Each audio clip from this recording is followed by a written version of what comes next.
Welcome, my friends, to the Bob and Brad podcast. My name is Mike Keenitz, and today I am interviewing Dani Conway, who is a board-certified functional nutrition practitioner with almost 20 years of experience helping women reclaim their health.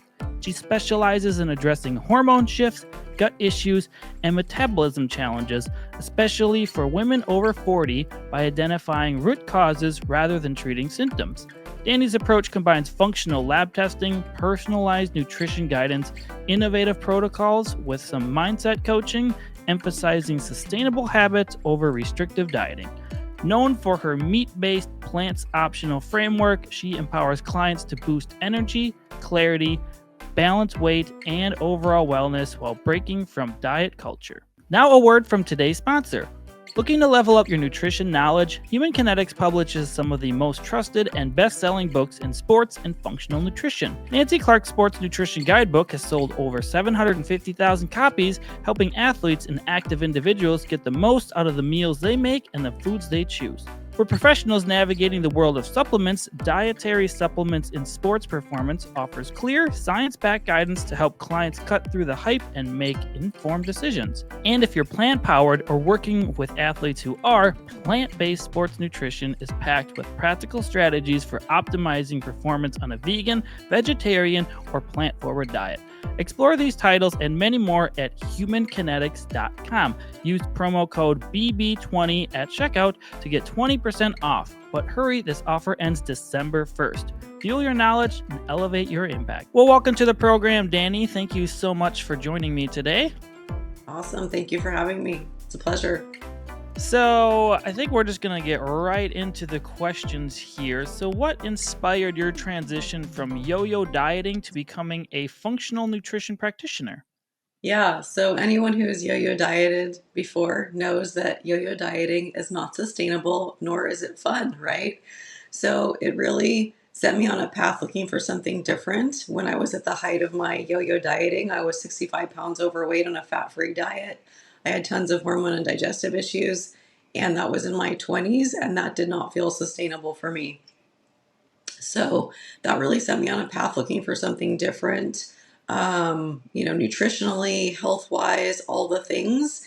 And when I got into, looking at macronutrients and nutrient balance and different things, I felt like that was the way to go in terms of sustainability, eating more proteins and fats, feeling more satisfied with my meals throughout the day. And that kind of led me to believing that I couldn't have been the only woman that was struggling with yo-yo dieting and not being able to lose the weight, along with cravings and low energy and hormone issues. And that's how I got into this line of work. Sure. Sounds like you're losing your voice a little bit. You must be getting over something. Forgive me, I have been struggling with a hoarse voice, so hopefully you can still hear me okay. I can hear you okay. I just felt like I needed to drink water for you. That's why I'm well equipped right now. So Well, good. So you often say you're not broken, your approach is. What do you mean by that? So a lot of women approach midlife, weight loss, fat loss, hormone balancing, even working with or fixing digestive issues that they may have been having, but not wanting to admit that they had, with regular restriction dieting, and that just doesn't work. Or maybe they feel like what worked in their 20s and 30s is no longer working in their 40s, 50s, and 60s. So the approach that they're doing isn't necessarily, what they're doing is not working anymore. So that's where we have to fix the approach. They're not broken, their bodies aren't broken, but we just have to approach things differently from a metabolic standpoint. Yeah, I often remember hearing people say once you hit your 30s, your metabolism goes away. And I was like, well, I'm 38 now. I'm not that old, but I was an overweight child, so I learned how to change my eating habits at a younger age. I think there's also a lot of like myth about metabolism and what happens as we, I don't typically like to use the phrase like as we age, because I don't necessarily believe what society's is I don't necessarily believe what society is telling us about how we age. So with that being said, again, most women have spent most of their lives yo-yo dieting. So that slows metabolism. They're under eating. They have thyroid issues now. but no one's looking for those root causes and telling them that, hey, you actually have to eat more in order to weigh less. And that's really what works to improve the metabolism and then keep going long term. Sure. So, how do you develop your meat based plants optional philosophy, and how does that differ from standard nutrition advice? So, standard nutrition advice, especially for dieting, is just cut calories, and that's the end of the story. So, it's not always about calories in, calories out, first of all. So, I do believe that, energy in, energy out, there is a point where we have to look at making sure that there's a balance there for whatever the goals are. But as far as, meat based and plants optional, proteins and fats are the building blocks for our hormones, for our brain health, for our bodies, our joints, our ligaments, our tendons, our muscles, all the things that keep us going on a in terms of vitality and longevity long term. So we need those foods as a foundation, and then plants optional. If you thrive eating veggies, that's great. But I work with clients on a spectrum of lower carb through carnivore, so carnivore being meat only, lower carb being including some variety of low glycemic berries and different vegetables that might work for that individual person, and then kind of finding the sweet spot somewhere in between in terms of what someone needs on a customized basis. Sure. So, what do you primarily eat? I primarily eat meat, animal-based foods and Oh, meat, so I'm primarily carnivore for sure. sure. Okay. I've dabbled in the keto for a while and carnivore for a bit. I eat more foods than that now, but I also like run marathons and play ultimate frisbee and lift a lot and I'm younger, but meats are definitely once I start doing that, it's every meal is kind of focused around meat and eggs, and then the Yeah, I think filler stuff just kind of comes in. Yeah, I think that's great. I think that, overall, it's really about looking at the individual person. And I mean, I'm super active and, as far as like my, performance goes. So it's, definitely something that works for me. But I do think that fine tuning is important. And I also see that, some people say, oh, I tried keto and it didn't work, or I tried carnivore and it didn't work. Sometimes it's how they're approaching those ways of eating that makes all the difference. So what are the most common hormone, gut, and metabolism issues you see in women over 40? So I would definitely say that insulin resistance is a huge piece of the puzzle when it comes to hormone imbalances. So that is, blood sugar, blood glucose, seeing an imbalance, and that can definitely cause weight gain. I also see a lot of issues with stress hormones, sex hormones, the balance of all the hormones, that they have together. So thyroid, of course, plays a big role. And one of the biggest mistakes I see is trying to fix these areas or rebalance these areas of hormones, kind of looking at them with a one track focus, meaning like let's just go fix the thyroid or let's just go fix the you know insulin. All of these hormones, I like to say, like they play in the sandbox together. So you have to have an approach that kind of takes everything into consideration as opposed to just trying to fix one or two, one at a time. Yeah, I feel like most time you go to a general doctor and you're gonna get if you have all those issues, you're gonna get insulin and then a thyroid medication, and then you're gonna get some type of protein pump inhibitor for your stomach issues, and then that's about it. Well, and the other thing is like you're lucky if you can get a medical doctor to test fasting insulin. So when I do blood work with clients, I test like expanded markers. We look at a lot of different inflammatory markers. Fasting insulin is key. And then the bigger key is like interpreting all of those markers together. So looking for patterns and making sure that the expanded thyroid markers are run, not just two thyroid markers to assess the health of the overall thyroid. So all these factors are going to play a key role in hormones and metabolism. Just because I'm sure our audience will ask, and I'm not trying to be rude, but how old are you? I'm 40. I'm happy to share. I'm Okay. 49. No, Okay. I just turned 49 last week. Oh, okay. Well, Yeah. happy belated birthday. Thank you. So going back to if I could share, when we were talking earlier, I really was, very what I would consider unhealthy in my 20s. That's when I was 65 pounds overweight. I didn't even know how I would make it at that point to my 40s, let alone be healthier, leaner, and stronger now at 49 than I ever could imagine in my 20s. So I'm here to say that it's definitely possible if someone is in their 40s, 50s, or 60s feeling like they're not getting answers from their doctor. They're struggling with symptoms that they don't know the root cause of or they can't figure out. There definitely is hope. Yeah, and unfortunately, the practice I work in, we're not allowed to talk about diet advice. Oh my But goodness. I get so many people in therapy that they have issues and they have major issues, and we're Sure. rehabbing from them. But I have, some I'm just seeing for like neuropathy. And then I'm always like, are you diabetic? And 95% of the time they're like, yes. And I'm like, okay, like, I could work on your balance stuff. But in my head, I feel like being like, maybe you should change your food, but not really Exactly. allowed to say that. But I Yeah, think I mean, it. I really view food as the foundation for everything. And if food isn't right, nothing else can be right. So I really build on that foundation for hormones, for gut health, for detoxification, and then kind of go from there. Sure. So, can you walk us through your four pillars of weight loss and wellness and how they work together? Yeah, that's actually a perfect segue, saying that nutrition is the foundation. So, the four pillars, just kind of viewing fitness as an overall healthy way of life, number one. And then we have nutritional fitness, we have physical fitness, we have physiological fitness, and we have mental fitness. So, to kind of break each of those down, of course, the nutritional fitness aspect is our nutrition, what we're consuming on a daily basis, making sure we have those macronutrients dialed in, proteins, fats, and then carbohydrates if someone's eating them. Really good quality foods. All of those quality foods are going to feed our hormones, our the nutrients that we need, our brain health, all the things. And then from there, of course, our physical fitness, right? So a good balance of both resistance training and cardiovascular training. So the resistance training is going to help improve our metabolism, our body composition, weight loss, and fat loss. And then, of course, the cardiovascular training is going to help to improve the internal things that we may not see.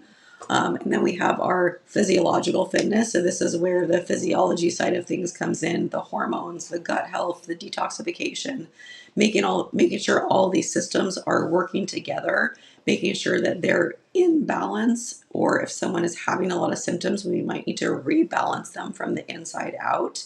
And then last but not least is the mindset aspect. So I like to say mindset versus mind shift. So sometimes we really do need what I call a mind shift in order to get the mindset correct.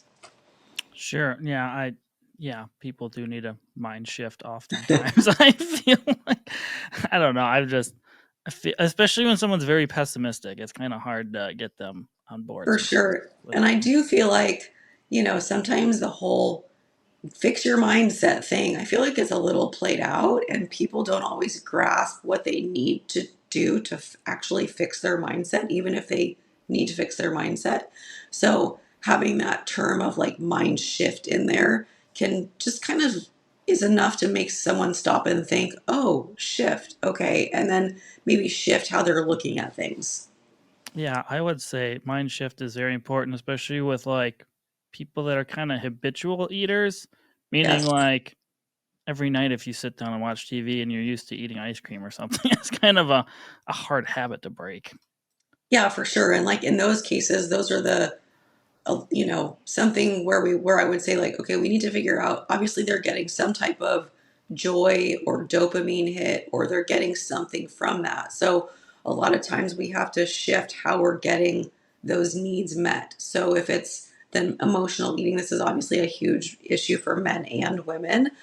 So it's looking at, okay, where else can we get a dopamine hit from? Can we go outside and get some fresh air? Can we play with the dogs? Can we spend time with a loved one? Can we read a book? Can we listen to some music? Can we go do some stretching?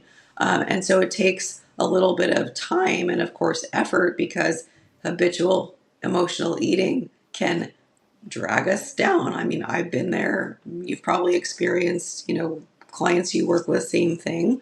But it's slow and gradual changes for those behaviors that are going to make a huge difference. Oh yeah, I've been there. I just have to make just you just kind of get acclimated to new habits over time, and then yeah, finding something. I find if I'm mentally bored with something, I just need to do something more mentally stimulating, and then Yes. I won't be wanting crappy food basically. Yes, for sure. I like to have clients look at the difference between emotional hunger and true physical hunger. So usually using a hunger scale to look at that and where they rate on a hunger scale. So what I like to say is like looking at that scale is on a scale of 1 to 10, one being the lowest amount of physical hunger, but the highest amount of emotional hunger, and 10 being the highest amount of physical hunger that hopefully we're not getting to because we typically don't tend to make good choices if we're at a 10 of physical hunger. So the ideal sweet spot to, make a mindful choice about our meal, our next meal, or whatever foods we're going to be eating would be kind of like that 6.5, 7, maybe 8. 8 could be borderline for some people. But then if somebody falls on the 4, 5, 3, 4, 5 aspect, that's where we can look at, okay, taking a minute, taking a deep breath, looking at their triggers. Did they just watch something on social media that triggered them? Did they get a phone call that upset them? Did they have a work stress, a work stressor of some kind that is that they're used to turning to a snack, turning to, a cup of coffee, even in the afternoons for that, like the soothingness of whatever that is. And if you can identify the emotional hunger versus physical hunger, that's a very, very effective step in the right direction. Sure. I always know if I'm really hungry at night after I've had dinner later, if I want to eat some beef jerky. 'Cause it's like if you eat meat and you're like, I'm actually hungry. If like meat sounds unappetizing, and I'm like, okay, I'm not. That is actually a perfect, that is one of the strategies I teach clients too. And what I also say is that if you're going to eat, as long as you're willing to eat at 9 o'clock at night, what you would be willing to eat at noon, then you're probably physically hungry. But if whatever you're eating at 9 o'clock is not something that you would eat at noon, that's probably a key factor that it's, to evaluate the situation and kind of see what's really going on under the surface. Yeah. So, what misconceptions do people have about eating a high protein and high fat diet for weight loss?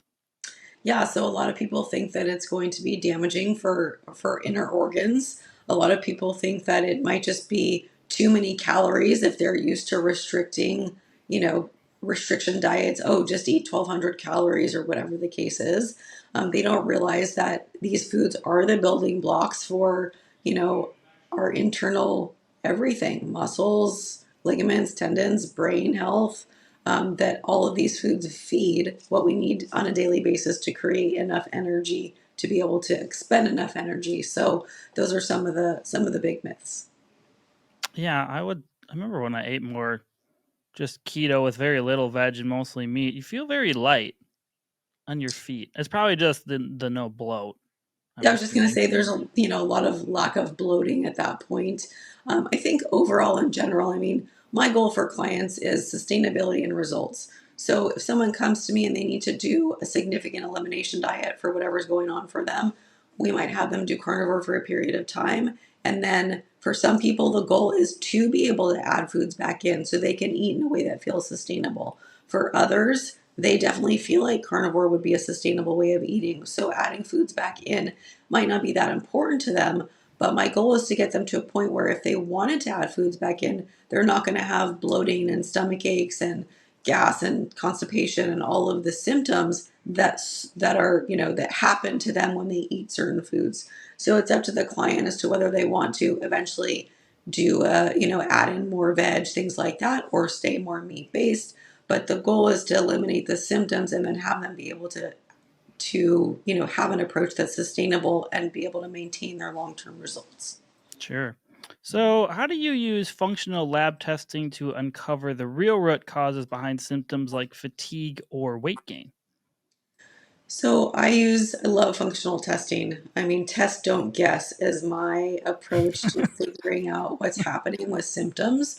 So two people can present with the exact same symptoms, yet their lab work can look completely different, which means that the protocols to help them fix whatever's going on would also be completely different. So one protocol that might work perfectly for one person might make the next person 100 times worse. So, with that being said, I like to look at comprehensive blood work. So, an expanded blood work markers, like I was mentioning earlier, fasted insulin, expanded thyroid, other inflammatory markers, things that your regular doctor is probably going to just say, oh, you don't need that or that's not important. But after many conversations with thousands of clients and even testing my own doctors, over the years, the one of the things is like they don't actually know how to interpret those results, which is why they don't want to run them, number one. And number two, if there's nothing in it for them, if there's no prescription or nothing that they can prescribe or diagnose from running, let's say, a homocysteine level or something else, then it's not of interest to figure out what's going on. So blood work for sure. I love to also run urine testing to look at hormones, stool testing to look at gut health, some other blood work to look at sensitivities and different markers. Urine testing as well for like mycotoxins, environmental toxins, heavy metals, and then some combination depending on the person. And like I said, of course, the interpretation of all of those labs is important. So it's not just about one marker, it's about looking at patterns. So making sure that, looking at what patterns can be picked up on the different testing, whether it's an individual test or looking at the test together. And then always making sure that those test results match the client and what they're reporting. So we're not just treating a lab result or looking at a test result and being, yep, because you have this marker, this is exactly what you need to do. Well, maybe their symptoms are presenting differently. So we have to look at things a little bit differently. Sure. So, what can a client expect in their first 30, 60, and 90 days of working with you? Yeah, so usually what I see in the first 30, 60, and 90 days, uh, dropping of inflammation. So lots of times water retention, some weight loss. They start to lose fat in that time frame. But remember, fat loss does take a little bit more time because that's more about changing body composition. So the balance of resistance training, cardiovascular exercise, that kind of thing is definitely going to improve their fat loss efforts. Also, I see improvements in energy, so overall energy throughout the day, better sleep at night, clothes fitting better. So, like I said, they do see a drop in inflammation, water retention, things of that nature. Improvements with skin. So, some clients that come to me with like maybe their complexion is dull or they're dealing with acne or rashes or other types of symptoms like that, I tend to see those things improve as well. I would say, well, like for me, I have way less muscle soreness if I'm eating good. If I eat Yeah, crappy, I of feel course. like, yeah, I feel terrible. I just have so much inflammation going in my body. Yeah, I Um, was going to say better recovery would definitely be fall into that category as well. yeah. And then, I mean, people that are older and arthritic, like obviously keeping inflammation low, make your joints feel better too. So, 100%. so how do you help people move away from restrictive dieting towards a more sustainable approach? So I definitely use a system of adding, I like to say adding foods back in slowly. So let's say I have a client come to me and they say, well, the only way I can lose weight is if I eat 1100 calories or less. Or the only way I can lose weight is if I do extended fasting for 3 days or longer. That automatically tells me that they've slowed their metabolism down and that we have to work, so to speak, to rebuild that back up. So, the two ways that we do that, number one, of course, dialing in their macronutrients, seeing what they actually need to consume as far as proteins, fats, as well as carbohydrates if they're going to eat them, and then taking what they need and looking at what they're currently getting and moving slowly from what they're currently getting to what they actually need. So sometimes I have ladies adding as little as 50 calories per day for a couple of weeks at a time so they can start to retrain their body, retrain their metabolism, and most importantly, not gain weight in this process of building up their metabolism because that's very common. If you do this too fast, the body will just hold on and then you have another problem to deal with. So the slow addition of adding foods back in, and then the balance of doing that with the correct resistance training, with the correct progressive overload approach, and taking the client from basically where they are to where they need to go on a slow and strategic basis, and having that all mapped out to do so. So, how often do you typically recommend your clients do resistance training or cardio based activities? So this is going to be very, you're going to hear me say it depends for a Yeah. lot of things because I don't have a one size fits all approach. So that said, I look at what they're currently doing. So of course that is a big deal. If they're currently sedentary, we work through a process of having them just do some body weight workouts and conditioning so they can start to get their bodies used to those movements. They can start to create their mind to muscle connection. So there is a connection between what the physical movement is and the mind connection to that physical movement, and then go from there as far as adding weight when they're ready. Now, as far as how often is going to depend on where they are on the spectrum. If they come to me and they're working out, they're already working out, we just need to fine tune things. I do like to see resistance training about 3 to 4 days a week. And I like to adjust cardio recommendations based on their stress levels, hormones, diet history, diet background, and where they are food wise. Because if we do have to like reverse diet them and add foods back in slowly, any significant amount of cardio or HIIT training that's too high intensity is going to stress their hormone levels in an already stressed space of under eating. So all of those factors play a role with answering your question of like, how often do I recommend? Generally, I can say 3 to 4 times resistance training, maybe 2 to 4 days of some, walking or cardiovascular type exercise, and then fine tune it depending on the individual person and what's happening for them, and go from there. Sure. So, what are some simple strategies you teach for overcoming issues like cravings, bloating, or low energy? Okay, so let's take one at a time. You might have to remind me. Cravings first. So let's go cravings. So cravings, 100%. The primary reason that we have cravings is an imbalance of macronutrients. So that means we're not getting enough protein, fat, and or carbohydrates for what somebody needs. Typically, it is protein and fat, not carbohydrates. So making sure that someone is generally getting a minimum of 30 grams of quality protein per meal, and I would say anywhere from general, again, 15 to maybe 25 or 30 grams of fat, and balancing their carbohydrate intake per whatever they're doing and what their body needs. That is number one. And then fine tuning from there, of course, because somebody might need more than 30 grams.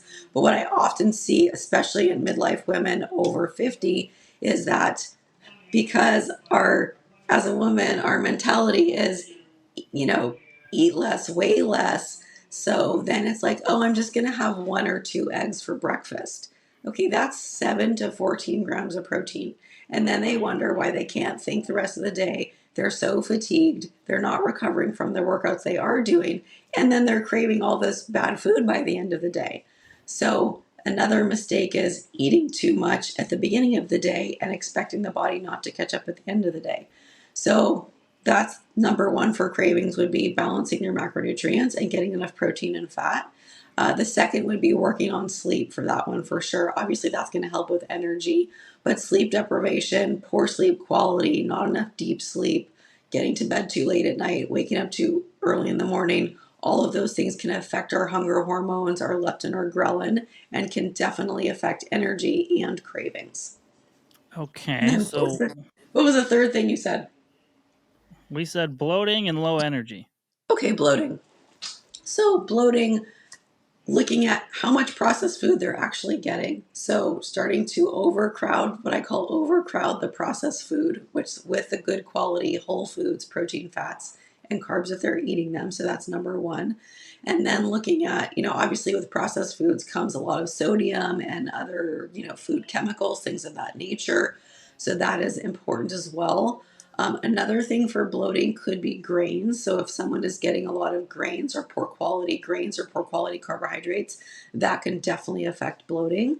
So those are, then if we look at digestive issues, I mean, let's be real, constipation is a very, very significant issue for a lot of people out there. That's why there's so many over the counter remedies that are not really remedies, they're just band-aids for constipation. So making sure that you're eliminating and pooping every day. I'm sorry, I talk poop with my clients all the time, so hopefully that's okay to It's talk fine. about. But I'm a things like, guy. We make poop jokes all the time. yeah, right. Epsom salt baths, castor oil packs, magnesium, all things to make sure that things are flowing properly. I actually, so Brad always makes fun of me because sometimes when I'm working out a lot, I get sore and I take Epsom salt baths, and he just thinks it's kind of funny. And I'm like, what? I'm like, they feel good. It's like just a hot They, soak, and I get Epsom salt yeah, in there. Yeah. they're great for like digestion and constipation, and of course muscle recovery as well. Yeah, I normally do it if I'm just like super sore and don't want to do anything later. I'm like, I don't have a sauna or a hot tub or any of that stuff, but I have a bathtub and Epsom salts, so good Yep, enough for me. exactly. So, what nutrition or lifestyle changes help women in midlife to manage their hormone shifts and metabolism changes? So I don't want to feel like I don't want to sound like a broken record, but Yes, that being said, protein and good quality fats are what feed our steroid hormones. So steroid hormones being our sex hormones, estrogen, progesterone, testosterone. Testosterone for women is just as important as it is for men. We have different amounts, but it's not any less important, as well as cortisol, DHEA, pregnenolone. All of those steroid hormones, the backbone of those steroid hormones is cholesterol. So that's, our good quality dietary fats.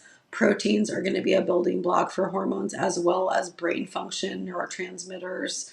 Our neurotransmitters are synthesized from amino acids. If we're not getting enough protein, we're not getting enough amino acids for our body to convert those into neurotransmitters. So all of those things are key factors. Again, the foundation for everything that I do.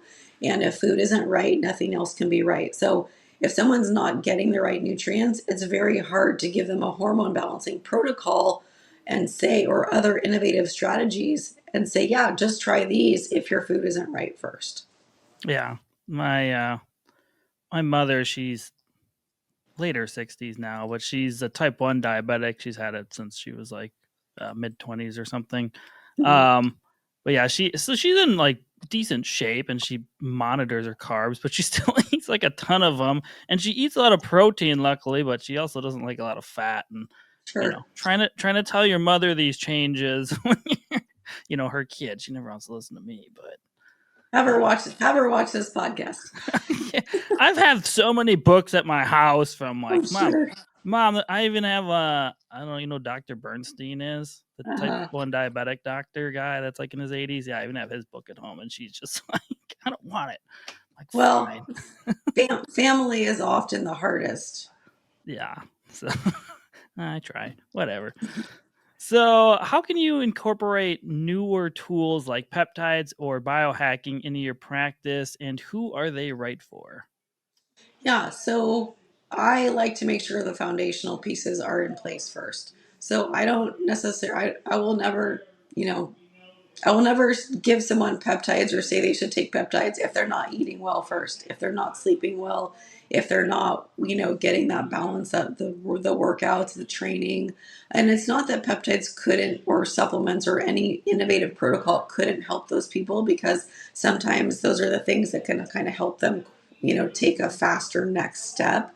But when those lifestyle and foundational pieces aren't dialed in, when they're not on their way to be hormonally optimized, those things just don't work as well. And some people like will say like, oh well, this peptide didn't work. No, peptides never not work. They have to be, they have to be the right protocol, the right stack, the right amounts, the right approach. So there's different classes of peptides for different, to target different areas, and you want to make sure that you do that strategically. You're not just throwing spaghetti up on the wall, so to speak, as far as like, oh, let me just try this peptide or that peptide.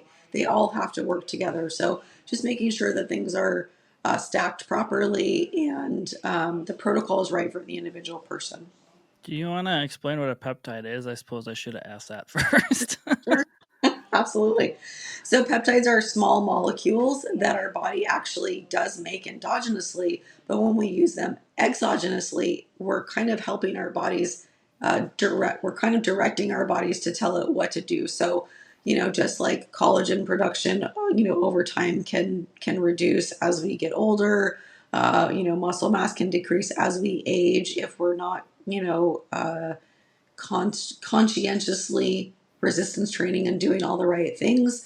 Peptide production can be the same. So They're small molecules that can, that act as chemical messengers that can help direct the body on where to go in different areas, from gut health to inflammation to cellular health to hormone health and so on and so forth. Brain health as well, energy, fat loss, weight loss, all the things. Oh, so they can okay. I remember when I was a young kid, he always used to get the ads at you of what was it, IGF-1 peptide or something for muscle building? Is that is that one of them? Yeah, so that definitely can be used. I don't typically tend to veer towards the growth hormone type Yeah, peptide. that's what I figured. I was just Yeah, because I just find that there's other strategic ways to use, a lot of other things that, can be more beneficial, and there can be some side effects from those too. So those aren't my favorites. And yeah, I'm I I'm I'm in the minority too. Like there's a lot of women out there that do use those. I just find other strategic ways that work way better and more sure. effectively. Yeah, honestly didn't know peptides can there's that many variations that can do that many things. Yeah. I mean, I know the term, but that's about all I knew about it. So what are the biggest myths you wish you could clear up about nutrition and weight loss today? So definitely that we have to eat less in order to weigh less. So I do believe in eat more, weigh less. Now, of course, there's context around that we have to still eat what's right for the body and metabolism. I do believe that we still need to be in the right caloric deficit. However, deficit and restriction are very, very different. So for example, for myself, if I could give a personal example, 1,200 calories was a restrictive diet for me. When I was still losing weight, I actually had more success at 1,700 to 1,800 calories than I did at 1,200 calories. A lot of women are going to hear that and think, oh my gosh, that sounds like so much. But that's where retraining the body and metabolism comes in, to be able to basically show your body that you can be safe eating more, and it's actually going to be better for you long term. So that's definitely one area, one myth, so to speak. And the other one would be, I feel like how important proteins and fats are for our long term health, because there's so much out there about, oh, if you just reduce your calories, and you can go eat 3 protein bars in a day and reduce your calories. But long term, is that going to, waste away your muscle? Probably. Is that going to affect your brain health? Probably. Is that going to affect a lot of other things? For sure. So just that proteins and fats are so important for long term health, vitality, longevity. Yeah, I've done calorie counting in the past and it works for a while. And I've done the you eat whatever you want as long as you hit your macronutrients. Macros, And I yeah. could tell you I didn't I'm hungrier and I don't feel as great versus like, okay, I don't actually track my food. I just know I eat plenty of protein and good fats, and like 80% of my diet is like a food that's grown or an animal. So like I usually feel pretty good and I Yeah. can maintain weight without any issues now. Exactly. And I think, just overall, because you had mentioned tracking, I mean, not everyone loves to track, but when I work with clients, I think it's a mind shift. So here's that mind shift again, where, I had to retrain myself for tracking macronutrients, to be able to track, to make sure that I was getting enough on a daily basis to hit that 17 or 1800 mark that I just mentioned, versus trying to, survive at 1200. So, to be able to know how much protein I need to hit daily, as well as at every meal, how much fat, and so on and so forth. That is very, very eye opening and freeing, to actually be able to track, to hit those numbers and know that you're going to thrive doing that, than it is to have that mindset of restriction and, how little can I eat to survive, and you're just miserable. And we all know that that ends up failing. Yeah, I've unfortunately failed that before. I don't I think most people don't realize they think they're eating a lot of protein, and then if they actually do track for a little bit, they realize they're not. Yeah. Yes, 100%. That was like the 1 to 2 egg breakfast example that I talked about a few minutes ago. This actually just Oh, yeah. happened the other day. A woman I met with, she's like, "Oh my gosh, it's so obvious that I'm under eating now that I'm talking to you." She's literally was having 1 egg for breakfast, Okay. wondering why she had no energy and couldn't recover from her morning workouts after the egg. Yeah, I have a friend who I was at her house and she has this egg pan she has a pan this big, and I said, "What's that for?" She said, "It's my egg pan." said, I eat like 6 eggs at a time. How is that going to work? She's like, I only eat like 1 or 2. I'm like, oh my God. I was like, yeah, that's not. Did you ask her if she has 6 pans? I think she, or luckily her other pans were fine. I was like, holy crap. It's like, that's not going to feed anyone. That's funny. So, for someone who's feeling stuck and frustrated, what's the first step you recommend they take right now? So there's so many first steps. Let's see. Stuck and frustrated. I believe that becoming aware of what we're actually doing can be one of the biggest tools to getting to the other side of being stuck and frustrated. So, what do I mean by that? Get some paper, get a journal, get a notes app, get something, and just start logging what you're doing on a daily basis. What'd you have for breakfast, lunch, and dinner? What'd you do as far as movement goes? How did you sleep? Are you going to the bathroom every day? Do that for 5 to 7 days and be able to look at that and use that as data. It is so unbelievable how many people don't realize what they're not doing when they think they are doing things and why, and then they're wondering why they're not feeling optimal. So, step one, I think, and honestly, depending on the day, I might answer this question differently 100 times. But I do think that data is important, becoming aware of our current habits, doing like what I call reverse tracking. So just eating based on our normal habits and writing that down without worrying about a macronutrient formula, how much protein, how much fat, all these sort of like fancy things. And then adjusting from where you currently are. So the one reason why, one of many reasons why people fail is because they try to go to the fanciest plan, let's say, without realizing where they really are. So if they can be honest about where they really are and look at that, use that as data to take the next step versus try to get 10 steps ahead, that can ultimately be one of the biggest keys to success. Sure. So, what's your long term vision for your work in women's health overall? So, long-term vision for women's health would be that women can adapt the same type of mentality that food is fuel. We can, eat more and weigh less. We don't have to starve ourselves to be thin. I eat more now than I ever have in my life. I eat more than my husband, and I'm healthier, stronger, leaner, and lighter than I've ever been in my entire life at 49. Right, I just turned 49 last week. And then as far as like my work goes, I just, I have clients I work with one-on-one. I have clients that I have group programs like my weight loss accelerator online and a wellness community monthly. And is really just to continue kind of growing those things so that I can reach more and more women. So ultimately would like to turn, more of my, groups into functional wellness, functional testing, things like that. So that is on the horizon. But just to continue to, grow all that so I can be reaching more and more women and they can know that there's hope instead of hitting this sort of midlife aspect. And society teaches that you basically go downhill after midlife, right? And a lot of women unfortunately believe this um, because this is what society is teaching, but it actually can be the beginning of the best years if it's approached properly and if they do the right things to work on the things that are symptoms that they're just believing are part of the process, which they don't have to be.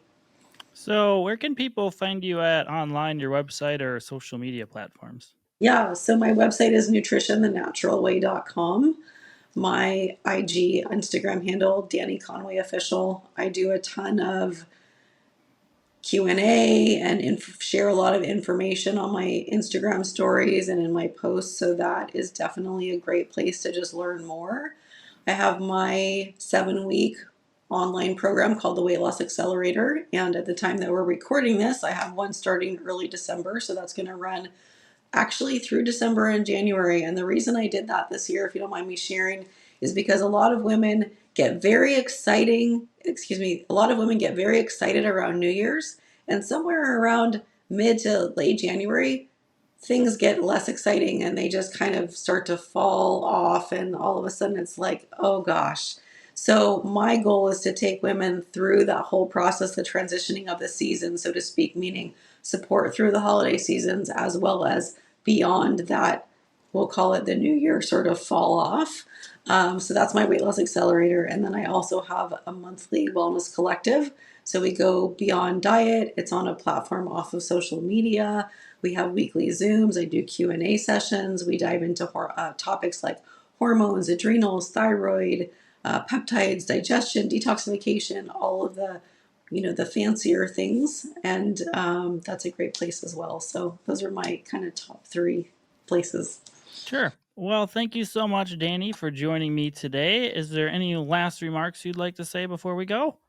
Well, I just appreciate the time and sharing all of the important information for women and, of course, men as well. So men have hormones, men can struggle with all the same things as well. So definitely just looking at where you are and knowing that it's possible to get to that next step, upgrading what you're doing and not having to look at this midlife stage of life as a downfall to the next step, but you can really upgrade that next step.